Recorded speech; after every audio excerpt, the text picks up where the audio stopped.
المتفضل بإحسانه وكرمه الذي نزل الفرقان على عبده ليكون للعالمين نذيرا وأصلي وأسلم على من بعثه الله رحمة للعالمين بشيرا ونذيرا وداعيا إلى الله بإذنه وسراجا منيرا صلى الله عليه وعلى آله وصحبه وسلم تسليما كثيرا. Jamaah sekalian yang dirahmati oleh Allah Subhanahu wa taala, insya Allah pada pagi hari ini kita akan melanjutkan serial fikih pernikahan kita dan kita akan membahas insya Allah tentang Kitabus Shadaq atau bab mahar. Kenapa perlu dan penting kita untuk membahas bab mahar ini? Karena setiap dari kita pasti akan menikah atau sudah menikah dan pasti mempunyai anak keturunan yang akan menikah juga insya Allah. Baik anak kita laki-laki yang memberikan mahar atau anak kita perempuan yang menerima mahar. Dan itu akan dilalui oleh setiap orang dari kita. Oleh karena itu kita perlu tahu pentingnya mahar dalam pernikahan. Sesuai dengan judulnya yang kemarin, apakah boleh mahar itu murah? Nah, atau apakah boleh mahar itu mahal? Nah, kira-kira mahar itu yang bagus itu yang mahal atau yang murah, Ibu-ibu? Nah, insya Allah kita akan bahas setelah ini ya. Insya Allah kalau ibu-ibu sih pengennya dapat mahar sebanyak mungkin ya, pasti itu. Jamaah sekalian yang dirahmati oleh Allah Subhanahu wa taala, mahar diberikan oleh calon pengantin pria kepada calon pengantin wanita atau dari seorang suami kepada seorang istri sebagai imbalan atas pernikahannya. Dan mahar di dalam agama Islam disebutkan banyak sekali istilah-istilahnya, di antaranya yaitu as-shadaq, atau bisa juga al-mahar, bisa juga an-nihlah, atau bisa juga disebut dengan al-ulqah. Dan keempat nama tersebut, semakin banyak nama dari satu barang atau suatu hal, maka semakin menandakan bahwasanya hal itu adalah hal yang sangat penting. Jadi kalau sesuatu mempunyai nama cuma satu saja, atau dibandingkan dengan hal yang lain mempunyai nama 3-4 nama, pasti dengan berbagai macam nama tersebut menandakan bahwasanya hal itu adalah hal yang penting. Dan itu sesuai dengan nama-nama Allah Subhanahu wa taala. Nama Allah Subhanahu wa taala sangat banyak sekali, dan itu ada di dalam hadis bahwasanya Rasulullah SAW bersabda, "As'aluka bikulli ismin huwalak." Aku meminta kepada engkau ya Allah Subhanahu wa taala dengan semua nama-nama yang engkau miliki. Samaita bihi nafsak, yang engkau menamai dirimu sendiri dengan nama tersebut. Au anzaltahu fi kitabik, atau nama tersebut yang engkau turunkan di dalam kitab sucimu. Au 'allamtahu ahadan min khalqik, atau nama tersebut engkau ajarkan kepada salah satu dari hambamu. Au ista'tharta bihi fi ilmil ghaibi 'indak, atau nama tersebut engkau simpan khusus bagimu ya Allah Subhanahu wa taala. Jadi dengan nama Allah Subhanahu wa taala yang sangat banyak, kita mengetahui bahwasanya Allah Subhanahu wa taala sangatlah agung dan Allah Subhanahu wa taala maha besar. Dan juga Rasulullah sallallahu alaihi wasallam di dalam hadis lainnya mengatakan bahwasanya innalillahi tis'atan wa tis'ina isman mi'atan illa wahidah. Man ahsaha dakhalal jannah. Bahwasanya Allah Subhanahu wa taala mempunyai 100 kurang 1, yaitu 99 nama. Barang siapa yang menghafalkannya, barang siapa yang berdoa dengannya, dan barang siapa yang mengimplementasikan nama-nama Allah Subhanahu wa taala, maka dia akan masuk ke dalam surganya Allah Subhanahu wa taala. Kita kembali lagi kepada persoalan mahar. Persoalan mahar ini atau dasar kewajiban seorang suami memberikan mahar kepada seorang istri. Ada banyak sekali dalil-dalil yang mewajibkan hal tersebut. Yang pertama yaitu Allah Subhanahu wa taala berfirman di dalam surat An-Nisa ayat 4, wa atun nisaa shaduqatihinna nihlah, dan berikanlah mahar atau mas kawin kepada wanita dengan penuh kerelaan. Nah, jadi kita sebagai suami kalau memberikan kepada istri kita mas kawin atau mahar, maka kita harus rela, kita harus ikhlas. Dan tidak boleh sedikit pun kita ada niatan untuk meminta kembali atau untuk mengambil kembali mas kawin tersebut. Dan jamaah sekalian yang dirahmati oleh Allah Subhanahu wa taala, hal tersebut atau dilarangnya kita untuk mengambil kembali mas kawin tersebut sesuai dengan firman Allah Subhanahu wa taala di dalam surat An-Nisa ayat 20, yaitu wa in aradtum istibdala zaujim makana zauj wa ataitum ihdahunna qintaran fala ta'khudhu minhu syai'a. Kalau kita ingin mengganti istri kita, dalam artian kita menceraikan istri kita, kemudian kita menikahi wanita yang lainnya, maka kita tidak boleh untuk meminta atau mengambil kembali apapun yang sudah kita berikan kepada istri kita yang berupa mahar. Walaupun ihdahuna qintaran, qintar itu adalah uang yang sangat banyak sekali. Misalnya kita memberikan mahar kepada istri kita ketika menikah 2 kilogram emas, dan itu kan sangat banyak sekali dan sangat berat sekali. Tapi terjadi sesuatu atau terjadi masalah dan kita sudah menggauli istri kita dan ternyata kita ingin mengambil kembali mahar tersebut, maka itu tidak diperbolehkan oleh Allah Subhanahu wa taala. Fala ta'khudhu minhu syai'a. Allah Subhanahu wa taala melarang kita untuk mengambil dari wanita atau dari istri kita tersebut. Kemudian ada juga Rasulullah Shallallahu alaihi wasallam memberitahukan kepada kita tentang kewajiban memberikan mahar kepada istri. Ketika itu ada seseorang wanita sahabiyah datang kepada Rasulullah Shallallahu alaihi wasallam dan menawarkan diri untuk dinikahi oleh Rasulullah. Kemudian wanita tersebut menawarkan diri kepada Rasulullah dan Rasulullah tidak menjawab.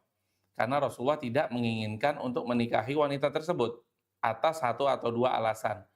Kemudian setelah itu wanita tersebut tidak ingin memang dikecewakan oleh Rasulullah SAW dan Rasulullah tidak pernah mengecewakan siapapun itu, maka Rasulullah tidak menjawab wanita tersebut. Tidak bilang bahwasanya saya tidak mau menikahi kamu, atau saat ini saya belum siap untuk menikahi kamu dan seterusnya, tidak. Namun Rasulullah SAW ketika didatangi oleh wanita tersebut, beliau hanya diam saja ketika wanita tersebut menawarkan diri untuk dinikahi. Maka ketika itu sahabat yang berada di sekitar Rasulullah SAW menanyakan hal tersebut, wahai Rasulullah, zawijni iyaha. Wahai Rasulullah, kalau kau tidak mau menikahi wanita tersebut, nikahilah aku dengan wanita tersebut. Maka apa kata Rasulullah SAW? Hal ma'aka syai', apakah engkau mempunyai sesuatu yang engkau berikan kepada dia untuk menjadi mahar? Kata sahabi tersebut atau salah satu sahabat Rasulullah SAW tersebut, aku tidak punya apa-apa wahai Rasulullah kecuali pakaian yang aku pakai ini. Dan kalau aku memberikan salah satu dari pakaian yang aku pakai ini, otomatis aku tidak mempunyai pakaian. Jadi dahulu itu sahabat mempunyai atau biasa memakai pakaian itu dua. Yang atas namanya rida, yang bawah namanya izar. Seperti kita memakai pakaian ihram ya. Satu helai di atas dan satu helai di bawah. Dan andai kata aku memberikan salah satu helai dari pakaianku, maka pasti aku atasnya tidak menggunakan apa-apa atau telanjang dada. Jadi oleh karena itu Rasulullah SAW memerintahkan orang tersebut, kalau ingin menikahi wanita tersebut yang menawarkan diri kepada Rasulullah, Rasulullah memerintahkan iltamis syai'an. Coba cari sesuatu untuk memberikan mahar kepada wanita tersebut. Kemudian dia mencari-mencari dan tidak ketemu. Kemudian datang lagi kepada Rasulullah, wahai Rasulullah, aku tidak menemukan apapun. Maka kata Rasulullah SAW, iltamis syai'an walau khataman min hadid. Cari apapun itu walaupun hanya satu cincin dari besi. Dan dari sini kita tahu bahwasanya memberikan mahar kepada istri adalah sesuatu yang wajib. Dan juga kita bisa tahu dari kehidupan Rasulullah SAW bahwasanya dahulu Rasulullah SAW menikahi istri-istrinya atau juga Rasulullah SAW menerima mahar untuk putri-putrinya berupa setengah uqiyah. Setengah uqiyah itu atau kurang lebih 500 dirham di zaman Nabi SAW. Mungkin kalau zaman kita sekitar 90 sampai 95 jutaan lah ya per harga hari ini. Jadi dari situ Rasulullah SAW membayar mahar juga kepada istrinya atau memberikan mahar, dan dijelaskan di dalam Sahih Muslim bahwasanya Rasulullah SAW bersabda, hadis ini diriwayatkan oleh Aisyah, kana sodaquhu li azwajihi thintai asyrata uqiyah wa nasya. Jadi sodak atau mahar Rasulullah SAW adalah 12 uqiyah atau kurang lebih sekitar 90 sampai 95 juta kepada istri-istrinya. Dan semua ini dalil-dalil yang tadi kita sebutkan menjelaskan akan pentingnya mahar, dan mahar merupakan kesepakatan dari ulama bahwasanya setiap suami yang ingin menikahi seorang wanita, maka ia wajib memberikan mahar kepada wanita tersebut. Kemudian kita masuk kepada pembahasan bahwasannya kita dilarang untuk memberatkan mahar. Karena apa? Karena sebagian orang kadang-kadang ya, orang tidak punya tapi dia berusaha maksimal mati-matian atau bahkan ngutang demi dia bisa memberikan mahar yang tinggi kepada istrinya. Dan ini adalah sesuatu yang tercela. Namun sebaliknya ya, kalau misalnya dia orang yang sangat kaya, maka tidak mengapa dia memberikan mahar kepada istrinya dengan mahar yang tinggi atau mahar yang lebih atau di atas rata-rata. Karena Rasulullah SAW bersabda dalam sebuah hadis yang diriwayatkan oleh Aisyah, "Aktsaruhunna barakatan aisaruhunna mauna." Wanita yang paling banyak keberkahannya yaitu yang paling mudah maharnya. Mudah ya, pakai D, bukan murah. Jadi bukan wanita yang paling banyak keberkahannya adalah wanita yang bukan wanita yang paling murah maharnya, bukan. Maharnya hanya seperangkat alat sholat atau hanya satu mukena dan lain sebagainya, bukan. Tapi yang paling mudah. Jadi kalau laki-laki tersebut memberikan mahar dan dia merasa mudah untuk mengeluarkan 10 juta misalnya, atau untuk mengeluarkan 5 gram emas, atau untuk mengeluarkan berapapun juga, maka itu baik bagi wanita dan bagi laki-laki tersebut.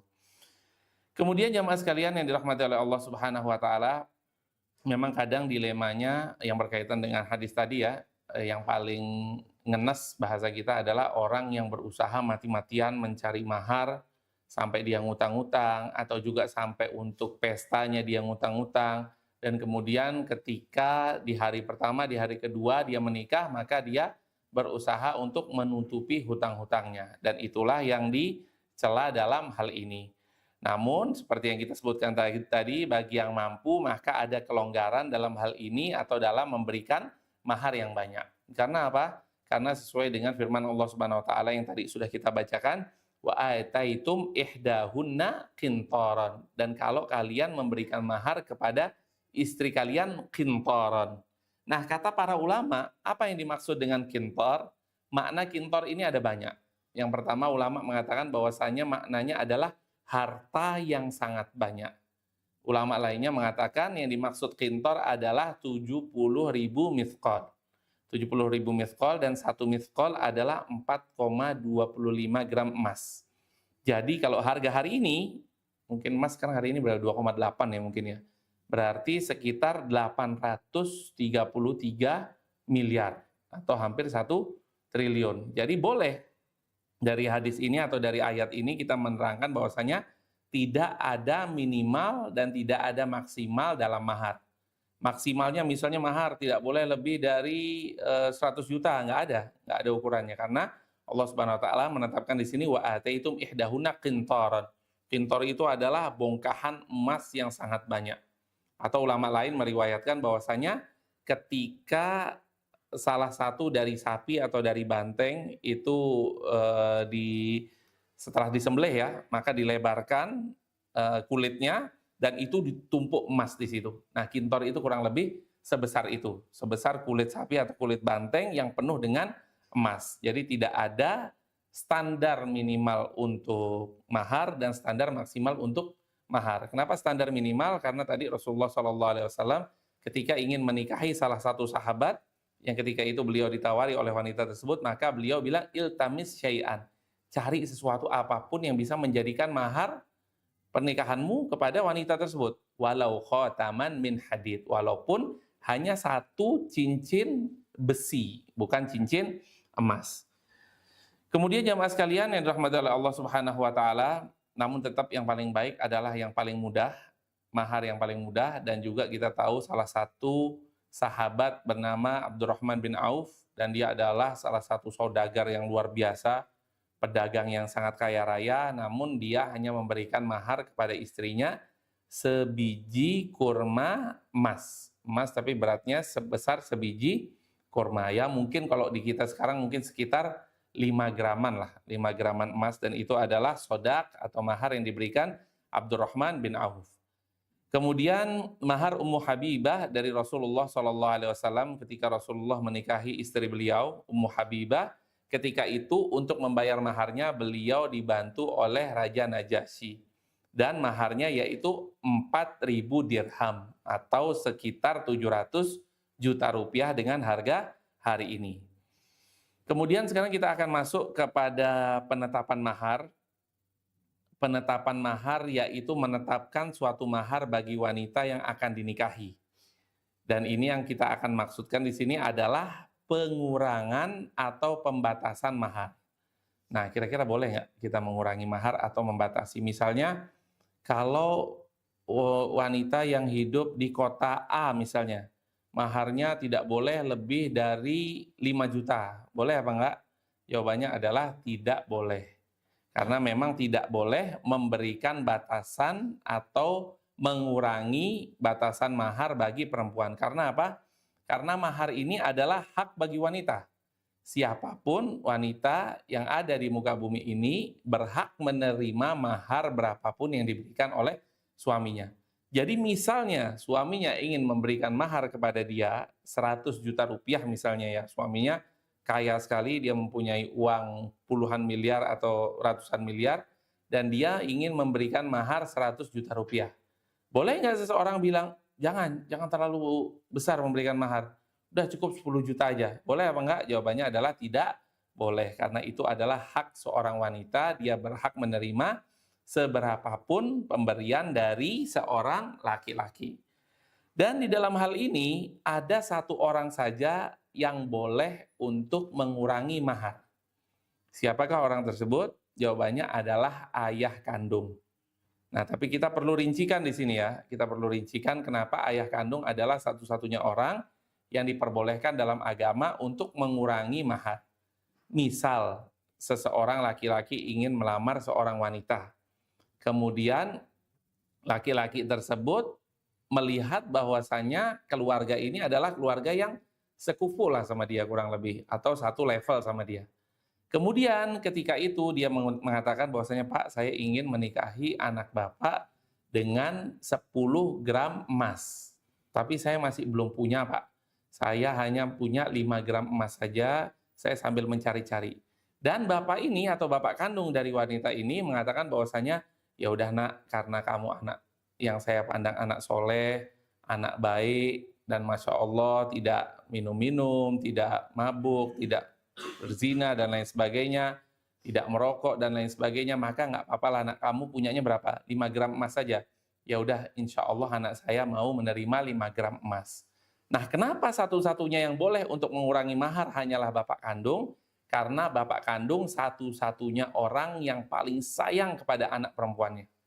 Dan ibu-ibu perlu tahu, orang yang paling sayang kepada ibu-ibu bukan suami, bukan saudara laki-laki ibu-ibu, tapi bapak kandung atau ayah kandung dari ibu-ibu sekalian. Oleh karena itu, di dalam perwalian, dalam pernikahan juga bapak kandung atau ayah kandung adalah orang nomor satu yang paling berhak untuk menikahkan putrinya.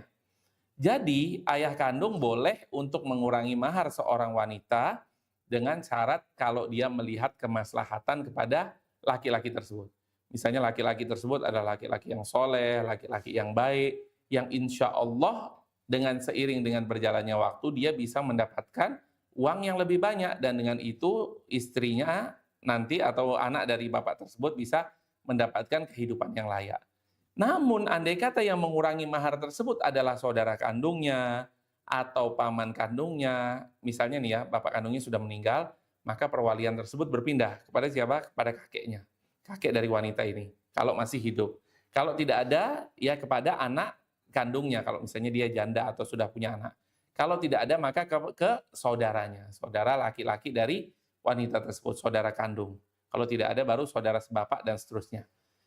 Dan kalau semuanya itu tidak ada, semuanya sudah meninggal, dan yang menikahkan adalah saudara kandungnya, maka dia tidak boleh untuk mengurangi mahar. Karena mahar ini adalah hak bagi seorang wanita. Misalnya laki-laki tersebut bilang, akhi atau bro, saya mau nikah sama adik perempuan kamu. Tapi saya ingin memberikan mahar 10 gram emas. Tapi sekarang saya masih mempunyai 5 gram emas saja. Kalau misalnya dia sudah niat untuk memberikan 10 dan dia akan menikahi wanita tersebut, kemudian tahu-tahu si kakak ini meng-cancel, ya udah nggak apa-apa deh 5 gram emas saja. Dan perempuan tersebut tahu, maka ini tidak dibenarkan secara agama, atau bahkan siapapun yang mengurangi mahar tersebut tanpa persetujuan wanita tersebut, maka dia yang harus mengganti. Jadi contohnya kakaknya tadi bilang, ya udah nggak apa-apa deh, ente nikahin adik Anda 5 gram emas saja deh, nggak apa-apa. Maka 5 gram emas lagi yang sisanya, yang seharusnya 10, kakaknya tersebut yang harus nombokin. Dan ini adalah sesuatu yang diajarkan oleh agama kita. Jadi tidak boleh bagi seseorang untuk mengurangi mahar kecuali ayah kandungnya. Dan juga mengurangi mahar tersebut harus melihat kemaslahatan. Misalnya kalau misalnya ayah kandung tersebut tidak menikahi wanita dengan laki-laki itu, bisa jadi tidak ada laki-laki sebaik ini yang akan datang. Bisa jadi nanti dia yang datang kepada wanita tersebut, kalau dia memang mempertahankan mahar adalah orang yang nggak benar misalnya. Orang yang nggak pernah sholat, orang yang berbuat maksiat, dan lain sebagainya. Jadi ketika bapak kandung tersebut melihat maslahat, maka diperbolehkan. Minum dulu ya.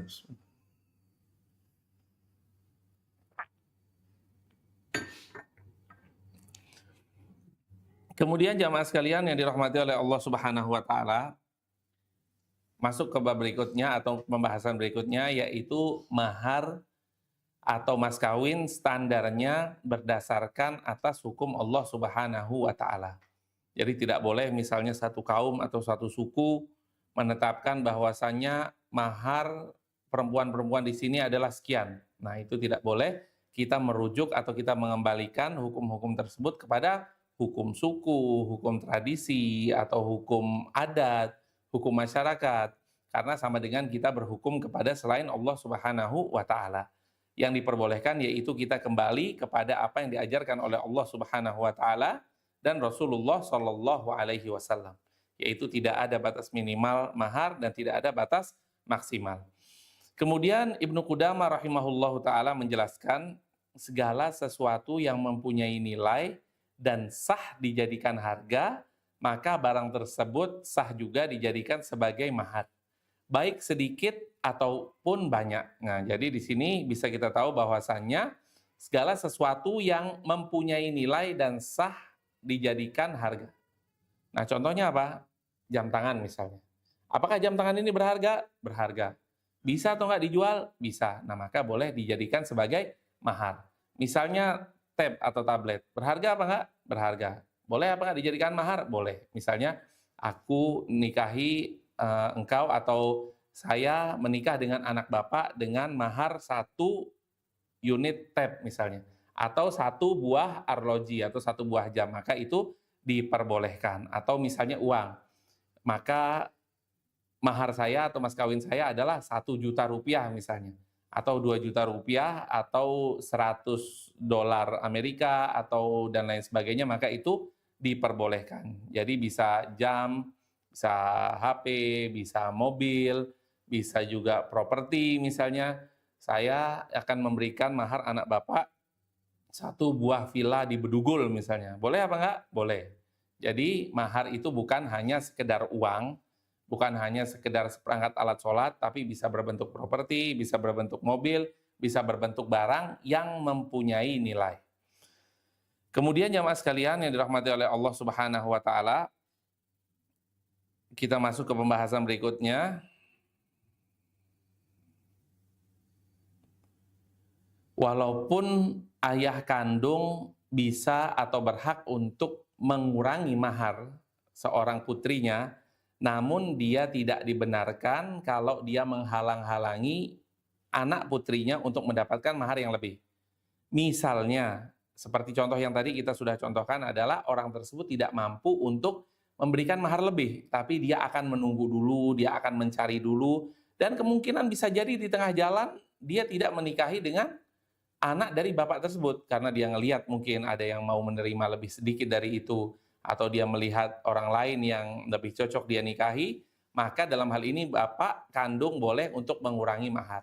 Namun, andai kata seorang tersebut mempunyai uang yang sangat banyak, dan dia mampu untuk memberikan mahar 1 unit mobil misalnya, maka tidak boleh bapak kandung tersebut bilang, udahlah nggak usah 1 unit mobil, kasih cincin aja deh yang 2 gram, 3 gram, maka itu tidak diperbolehkan. Kalau misalnya laki tersebut mampu dan ayah kandung tersebut berusaha untuk mengurangi mahar tanpa alasan, maka hal itu juga tidak diperbolehkan.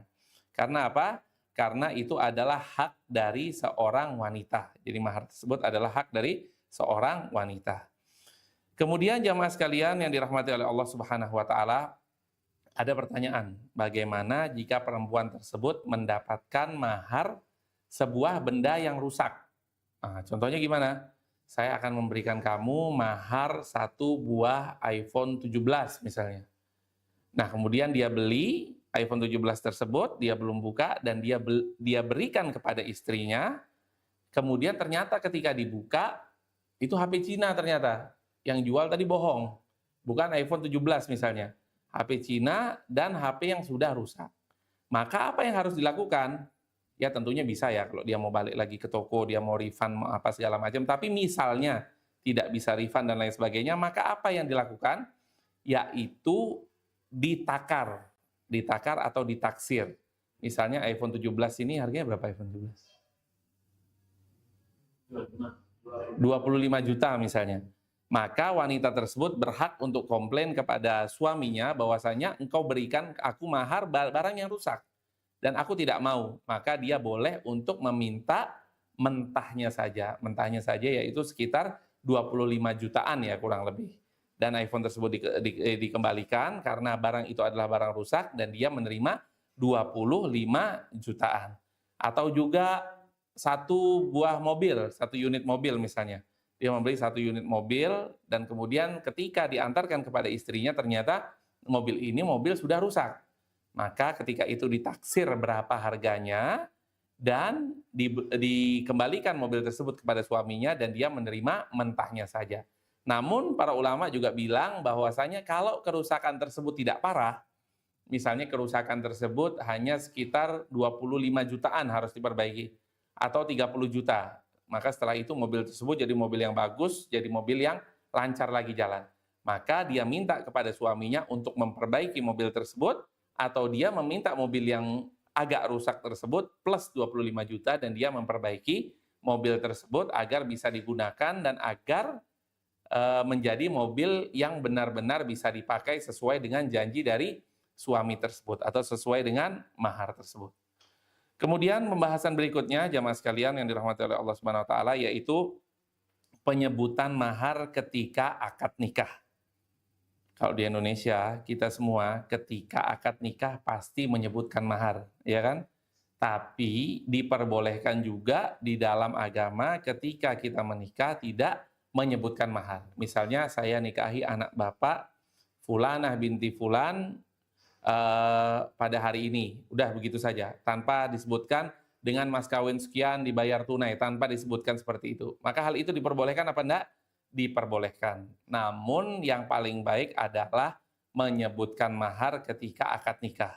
Karena apa? Karena itu untuk menghindari perselisihan di kemudian hari. Jadi bisa jadi nanti di kemudian hari seseorang atau berdua ini berselisih karena tidak disebutkan mahar.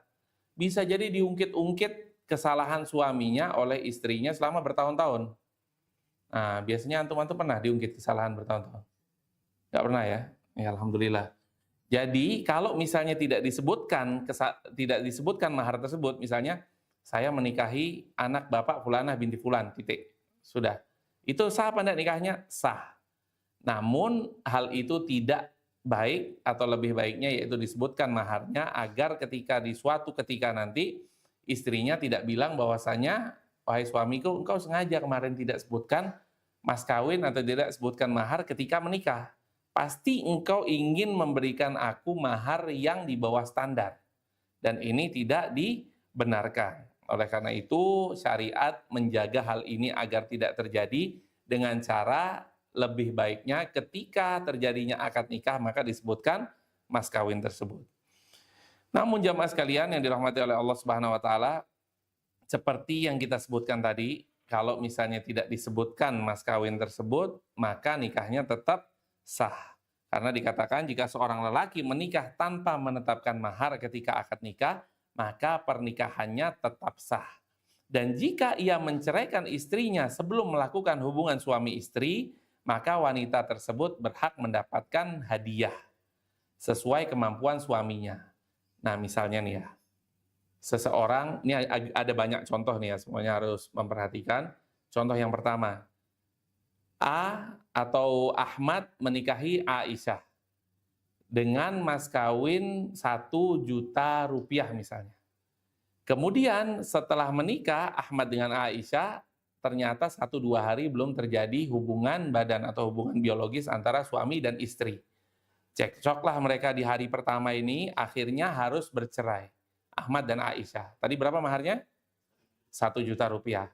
Maka Aisyah berhak untuk mendapatkan 500.000 atau setengah dari mahar yang diberikan oleh Ahmad. Kenapa setengah? Karena belum digauli, karena belum terjadi hubungan biologis di antara mereka berdua.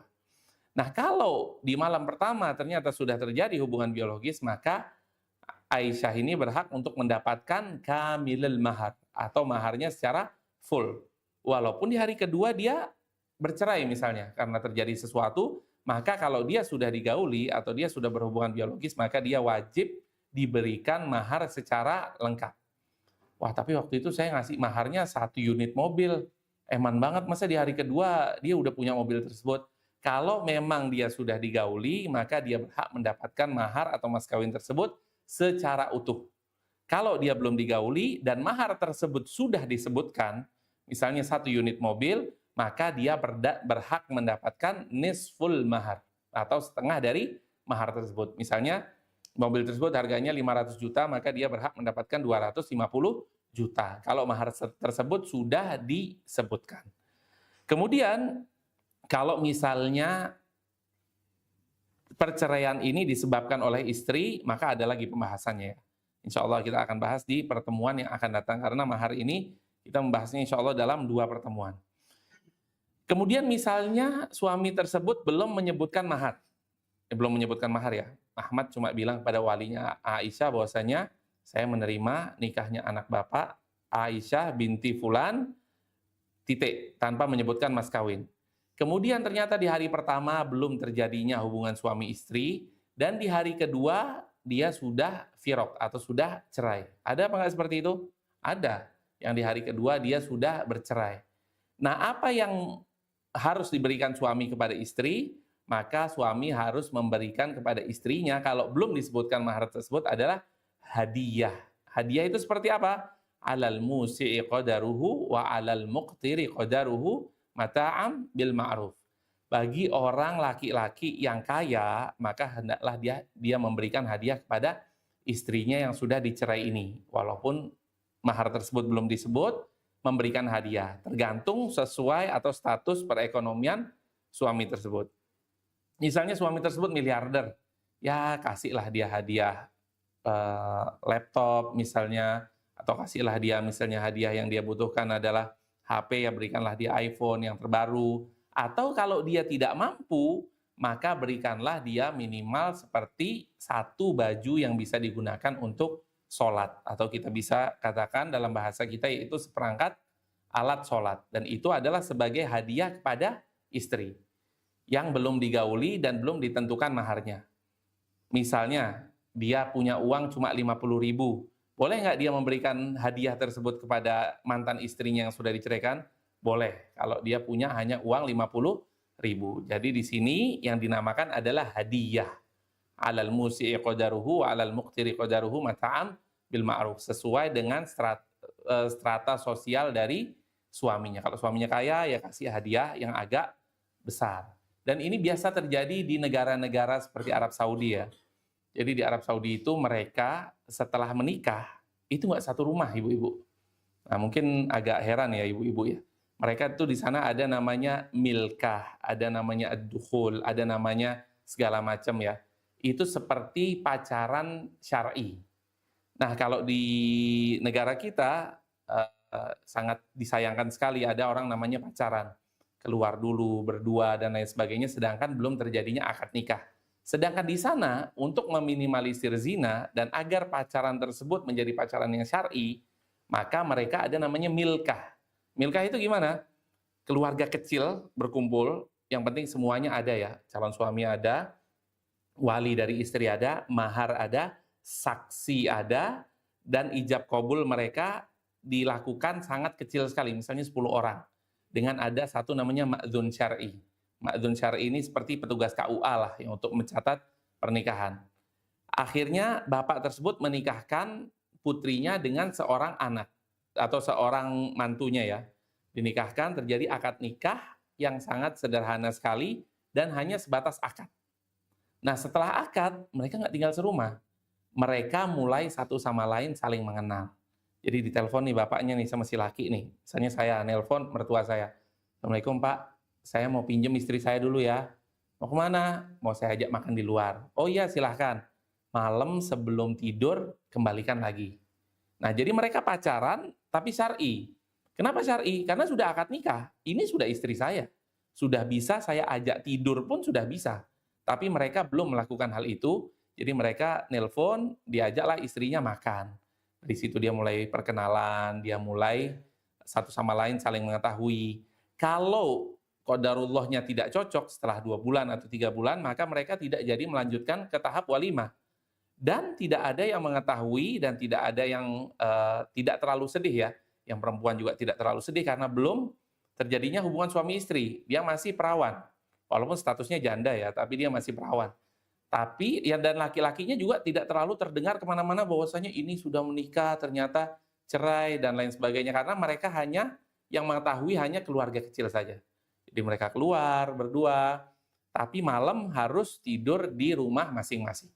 Ketika mereka sudah terjadi kecocokan, setelah 2 bulan, 3 bulan mereka pacaran syar'i, maka mereka melakukan walimah atau melakukan resepsi. Nah, resepsi itu baru ngundang-undang, semuanya disuruh datang teman-temannya, keluarga besarnya, dan lain sebagainya untuk datang kepada walimah. Nah, setelah walimah itu barulah mereka tinggal satu rumah. Nah, itu sebagian negara ya melakukan hal tersebut. Kemudian jamaah sekalian yang dirahmati oleh Allah Subhanahu wa taala,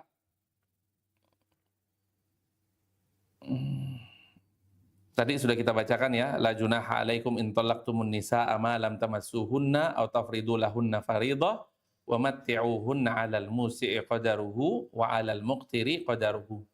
Tidak ada dosa bagi kalian kalau kalian menceraikan istri-istri kalian dan dia belum digauli atau kalian belum menetapkan mahar kepada wanita tersebut. Wa matti'uhunna, berikanlah dia hadiah. Dan ini kata Allah Subhanahu wa taala yang kita bahas sebelum ini ya. Wa matti'uhunna, berikanlah dia hadiah 'alal musii'i qadaruhu wa 'alal muqtiri qadaruhu. Tergantung strata atau ekonomi kita. Kalau kita kaya ya kita berikan lebih, kalau kita tidak mampu maka kita berikan semampu kita. Kemudian jamaah sekalian yang dirahmati oleh Allah Subhanahu wa taala,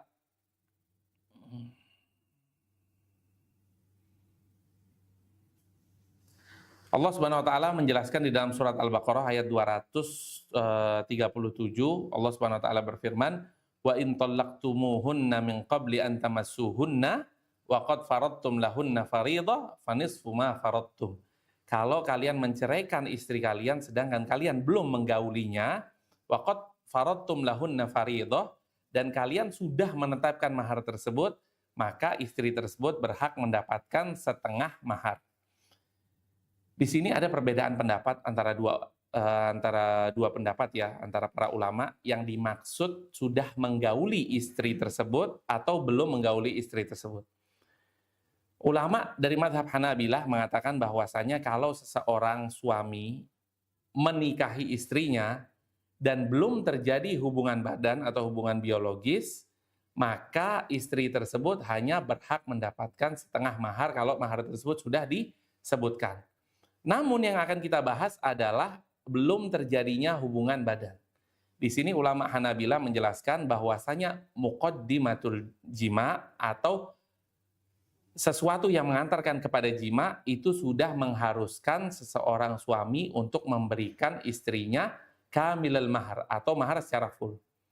Jadi bukan hanya yang dinilai bukanlah hanya bertemunya 2 alat kelamin saja atau terjadinya penetrasi saja, bukan. Tapi kalau seorang suami dan seorang istri sudah masuk ke dalam sebuah kamar dan kamar tersebut sudah dikunci, entah dia sudah terjadi atau belum hubungan badan tersebut, maka ulama dari mazhab Hanabilah mengatakan bahwasanya perempuan tersebut sudah wajib diberikan mahar secara full. Oh, tapi belum terjadi hubungan badan, tapi sudah terjadi muqaddimah untuk terjadinya hubungan badan. Kita kan nggak tahu di sana, mungkin yang perempuan sudah membuka pakaian dan lain sebagainya, dan itu adalah sesuatu yang memberikan perempuan hak untuk mendapatkan mahar secara utuh, walaupun belum terjadinya hubungan suami istri ketika itu. Mungkin istrinya sedang datang bulan dan lain sebagainya. Namun sebagian ulama lagi mengatakan bahwasanya wanita berhak mendapatkan mahar secara full kalau dia memang betul-betul sudah terjadi hubungan badan di antara mereka berdua. Dan kemudian jamaah sekalian yang dirahmati oleh Allah Subhanahu wa taala, kita akan menutup pembahasan ini dengan mahrul mithil. Mahrul mithil yaitu mahar semisal. Terjemahannya yaitu mahar yang seperti orang-orang yang berada di sekitar dia. Ada pernah salah satu kisah dari seorang sahabiyah yang bernama Buru atau Barwa binti Washiq, yang dimana ia menikah dan setelah menikah suaminya meninggal dunia dan belum sempat melakukan hubungan suami istri. Nah, ini sekarang meninggal dunia. Nah, ini ya perlu dicatat. Kalau seorang tersebut, misalnya Ahmad menikahi Aisyah, ternyata di hari kedua Ahmad ini belum menggauli Aisyah, ternyata dia kena serangan jantung. Kemudian dia meninggal dunia. Maka berapa mahar yang harus didapatkan oleh Aisyah ini? Setengah atau satu? Coba yang katakan setengah, katakan. Belum digauli dan suaminya meninggal dunia. Kira-kira dapat setengah atau dapat mahar secara full? Yang mengatakan mahar secara full, mengatakan abstain semua nih.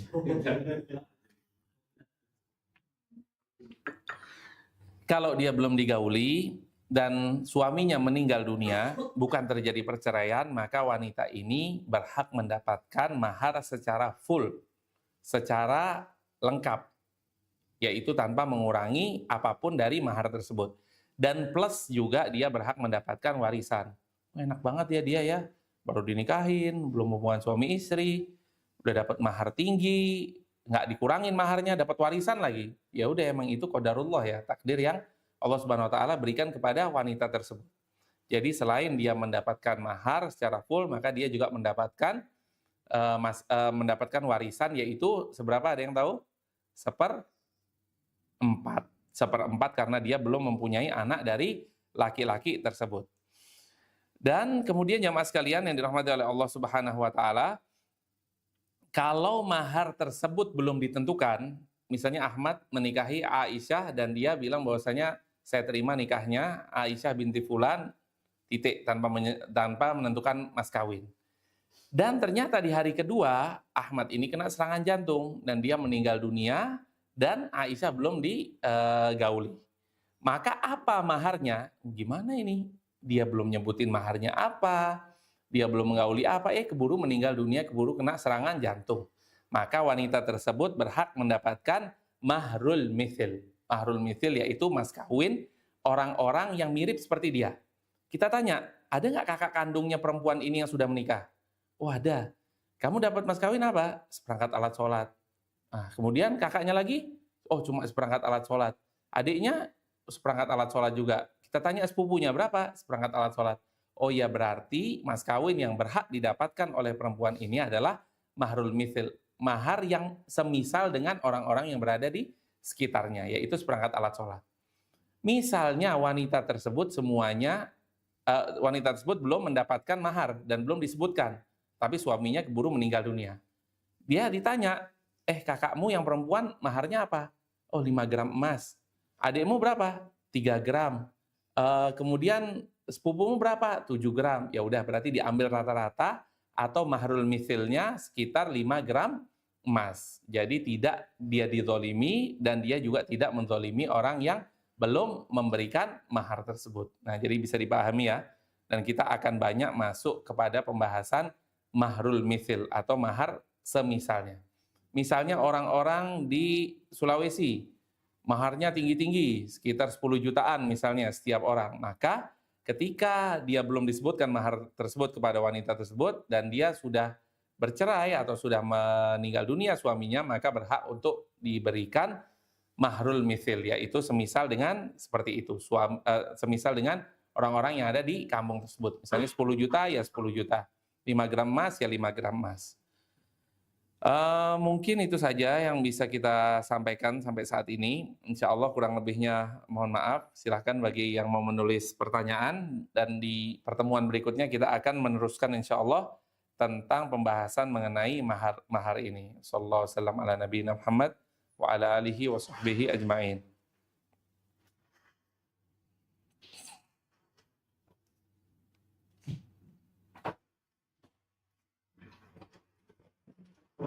Oh, Masya Allah.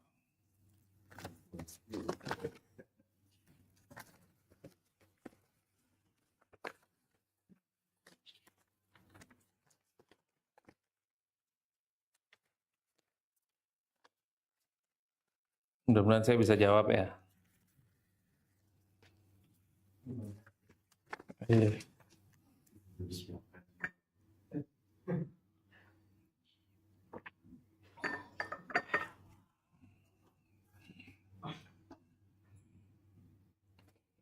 Bismillah, apakah boleh saat akad nikah pengantin laki-laki tidak disebutkan nama walinya atau bin fulan, sedangkan pengantin wanita wajib disebutkan nama walinya atau binti fulan? Wallahu a'lam, jawabannya adalah boleh. Boleh tidak disebutkan nama binnya boleh. Bahkan seorang wali boleh misalnya menikahkan, saya nikahkan, dia misalnya punya 4 anak perempuan. Saya nikahkan kamu dengan anak saya yang berambut merah. Tanpa menyebut nama, tanpa menyebut apa, hanya menyebutkan sifat. Karena di antara 4 anak perempuannya cuma 1 yang berambut merah. Dan laki-laki tersebut tahu dan sudah melihat. Maka dia bisa bilang, saya terima nikahnya anak bapak yang berambut merah dengan mahar sekian. Itu boleh. Jadi tidak perlu disebutkan nama binnya baik laki-laki maupun perempuan. Wallahu a'lam. Apakah boleh menikah di depan mayit orang tua, misalnya ayahnya? Ini saya nggak salah baca kan ya? Apakah boleh menikah di depan mayit orang tua, misalnya ayahnya? Kalau misalnya ayah tersebut sudah meninggal, Allah Subhanahu wa taala sudah memberikan aturan-aturannya, maka berpindah wilayatul ab atau walinya seorang ayah tersebut berpindah kepada orang lainnya, yaitu kepada kakeknya dari wanita tersebut kalau misalnya masih ada, kalau tidak ada kepada anaknya, kalau dia seorang janda, kalau tidak ada kepada saudaranya, kalau tidak ada lagi kepada pamannya, dan seterusnya. Jadi tidak perlu menikah di depan mayit orang tua, itu tidak perlu. Misalnya dia menikahnya di kuburan karena demi walinya adalah laki-laki tersebut, maka itu tidak perlu. Bagaimana tanggapan atau mungkin hukumnya tentang mahar seperangkat alat sholat dan Al-Quran? Apa harus senantiasa digunakan? Dan apakah ada pertanggungjawabannya di hadapan Allah Subhanahu wa Ta'ala? Yang paling sering kita temui mahar di sini yaitu seperangkat alat sholat dan Al-Quran, dan itu merupakan hak dari wanita tersebut. Misalnya wanita tersebut ingin menjual seperangkat alat sholat tersebut, kemudian untuk uangnya diberikan untuk dia makan-makan, untuk dia foya-foya, maka itu hak dari perempuan tersebut. Tidak bisa seorang suami mengatakan bahwasanya kamu nggak boleh jual mahar kamu nggak boleh jual mas kawin kamu, seperangkat alat sholat yang aku berikan nggak boleh. Itu tidak bisa, karena murni mas kawin atau mahar adalah hak dari seorang perempuan. Misalnya dia diberikan 5 gram emas, kemudian suaminya tahu-tahu qadarullah diuji oleh Allah Subhanahu wa taala ekonominya. Terus dia bilang pada istrinya, istriku, saya ambil lagi ya maharnya ini atau mas kawin ini untuk kita cairkan dulu untuk kehidupan kita sehari-hari. Kalau istrinya tidak ridho, ya dia boleh menolak. Enggak, saya enggak mau. Dan itu adalah hak seorang istri. Apakah harus senantiasa digunakan mas kawin tersebut yang berupa seperangkat alat sholat? Ya sebaiknya digunakan. Sebaiknya digunakan, dipakai, apalagi Al-Quran ya, dibaca, karena itu mempunyai pahala yang sangat besar dan juga memberikan pahala kepada orang yang memberikan.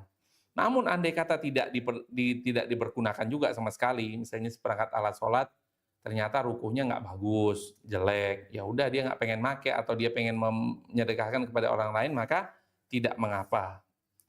Wallahu a'lam.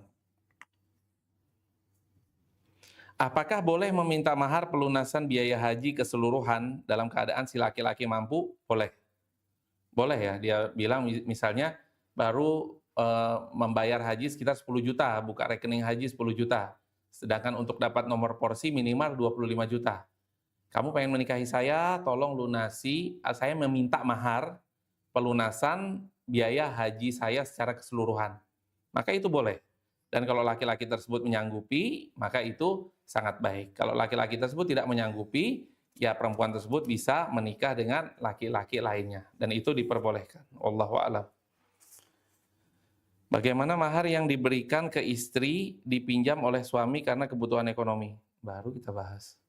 Dengan niat akan digantikan. Atau istri bolehkah mengikhlaskan dengan niat sedekah? Jawabannya boleh.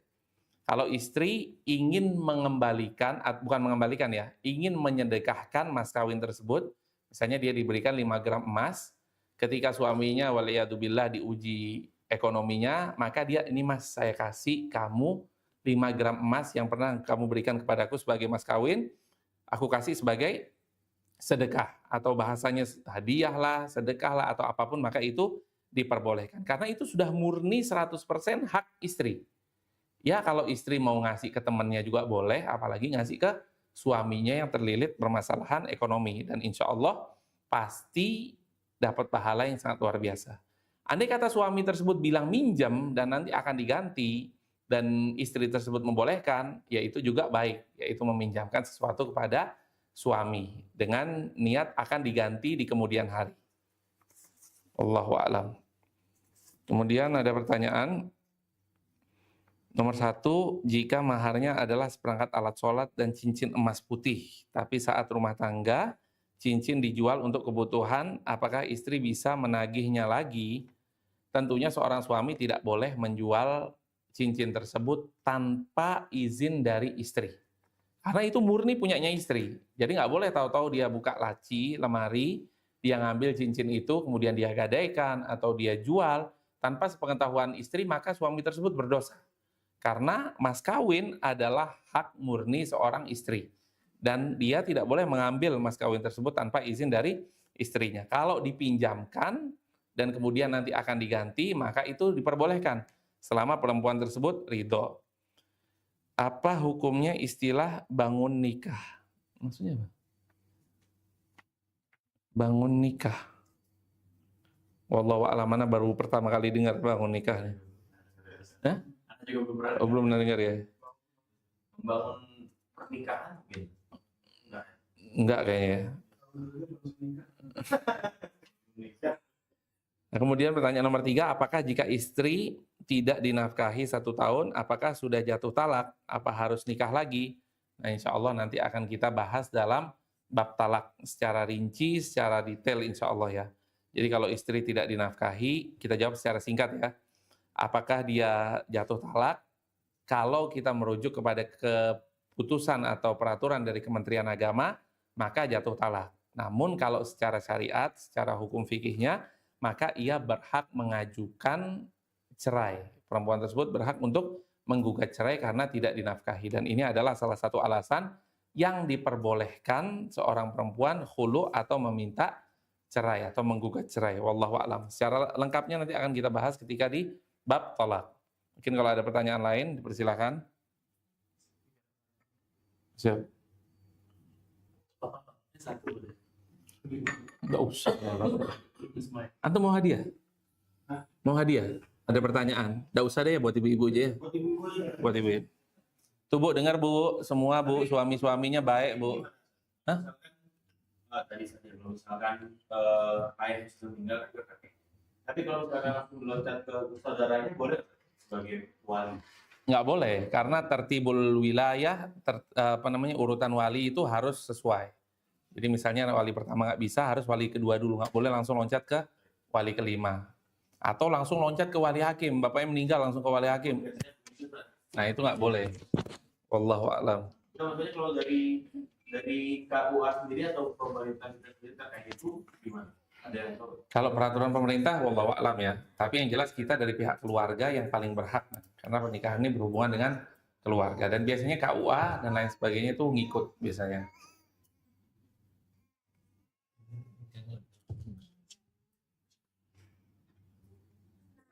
Kalau misalkan terkendala jarak gitu.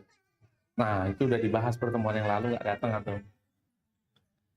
Ya, kita akan ada pertanyaan. Bismillah, pertanyaan yang pertama.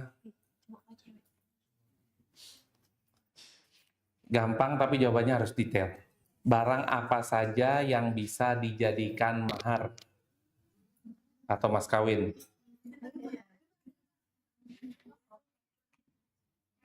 Nah, ini dipegang Bu ya. Kalau nggak lengkap, saya bilang salah ya. Salah, jangan takut. Ngomong aja. Barang apa saja yang bisa dijadikan mahar? Bismillah, Yeah. yang berhak, barang yang bisa disebut mahar itu, astagfirullahaladzim. Segala sesuatu yang mempunyai nilai Ya, dan berharga. betul sekali. Segala sesuatu yang mempunyai nilai, baik itu sedikit maupun banyak. Betul, insya Allah. Masya Allah, jazakillah khair. Pertanyaan yang kedua. Nah, ini apakah boleh seorang menikahi wanita atau seorang laki-laki menikahi wanita dengan mas kawin yang lebih rendah daripada wanita-wanita di daerahnya atau di keluarganya? Dan sebutkan siapa saja yang boleh mengurangi dan tidak mengurangi mas kawin dari seorang wanita.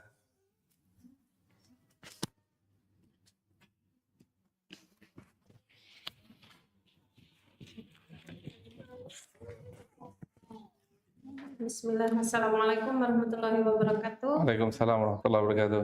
Seorang suami boleh memberikan mahar lebih sedikit dari yang tradisi di suatu daerah atau keluarganya. Oke. Terus yang boleh mengurangi mahar yaitu ayah kandungnya, dan tidak boleh mengurangi mahar itu saudara atau paman atau yang lainnya. Iya, betul sekali. Barakallahu fikum. Jazakallahu khair. Oke.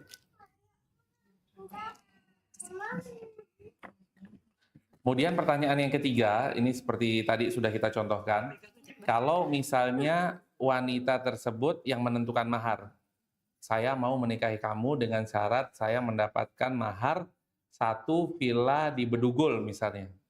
Ternyata sehari sebelum akad nikah, dia datang untuk ingin membayar villa tersebut, ternyata villa tersebut nggak jadi dijual. Atau villa tersebut sudah terjual oleh orang lain.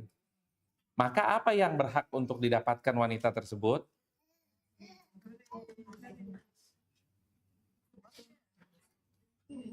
Ada yang bisa jawab nggak? Gampang nih sebenarnya. Saya ulangi ya. Kalau wanita tersebut menentukan mahar, saya mau dinikahi sama kamu dengan syarat saya mendapatkan mahar 1 buah villa di Bedugul. Kemudian ternyata sehari sebelum akad nikah, villa tersebut tidak jadi dijual, atau villa tersebut sudah kadung terjual oleh orang lain kemarin sore misalnya. Apa yang berhak didapatkan oleh wanita tersebut? Mendapatkan mentahnya, Ustadz. Nah, mendapatkan mentahnya, betul. Dia wanita tersebut berhak mendapatkan uang senilai dengan harga villa tersebut. Misalnya villa tersebut pasarannya 10 M, maka dia harus diberikan mentahnya yaitu sejumlah 10 miliar sebagai mas kawinnya. Mau Bu villa 10 M di Bedugul? Minta sama Allah biar dapat villa di surga aja Bu ya. Soalnya insya Allah suaminya ya begitulah. Baiklah ibu-ibu, bapak-bapak sekalian yang dirahmati oleh Allah Subhanahu wa taala, insya Allah kita akan membahas di pertemuan yang akan datang mengenai konflik mahar. Nah, ini konflik mahar lebih seru lagi nih. Kalau seseorang misalnya dijanjikan mahar tertentu, kemudian dia tidak dapat, kemudian terjadi sesuatu ketika akad nikah dan lain sebagainya, maka akan kita rincikan insya Allah di 2 pekan lagi yang akan datang. Itu udah Ramadan belum? Belum ya? Belum ya? Belum ya? Oke, insya Allah kita akan bahas di 2 pekan yang akan datang. Kita tutup dengan doa kafaratul majelis. Subhanakallahumma bihamdika. Asyhadu an la ilaha illa anta astaghfiruka wa atubu ilaik. Wassalamualaikum warahmatullahi wabarakatuh.